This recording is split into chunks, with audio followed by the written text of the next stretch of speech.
మీ అన్నయ్య business trip మీద బ్యాంకాక అబ్బే ఆ ఊరు కాదు నా ఓపిక ఉండదు వదిన మనిషిలో ఆఫీస్ కోసం అని చెప్పి ట్రిప్ మీద ట్రిప్ వేసి మనిషి నీరసించిపోయాడు వదిన.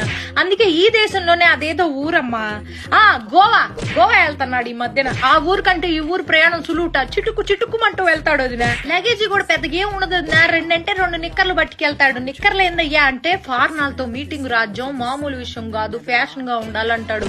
ఫ్యాషన్ అని అల్లాడిపోతా ఉంటాడు మనిషి. ఆ ఊరు వెళ్ళేటప్పటికి ఒక్కసారి కూడా ఫోన్ కలవదు వదిన. ఎప్పుడు చూసినా స్విచ్ ఆఫ్ అని వస్తుంది. ఏందండి స్విచ్ ఆఫ్ అంటే, రాజ్యం నేను చాలా లోతెట్టు ప్రాంతాల్లో ఉంటా, నాకు ఫోన్ చేయడానికి ప్రయత్నించబాక, మీకోసమేగా ఇదంతా అంటాడు. ఎప్పుడైనా ఫోన్ సిగ్నల్ దొరికి ఏం చేస్తున్నా అయ్యా అంటే మందు వేసుకుంటున్నా రాజ్యం అంటాడు. మందు కాదయ్యా మందులు వేసుకుంటున్నా అనాలి. పని ధ్యాసలో పడితే ఈ మనిషి ఏం మాట్లాడతాడో తెలియదు, అల్లాడిపోతా ఉంటాడు. నువ్వు నా మొదటి పెళ్ళానివి, నా 2వ పెళ్ళంతో నేనున్నాను ఇప్పుడు గోవాలో అన్నాడు. బీపీ డౌన్ అయిపోయింది వదిన నాకు.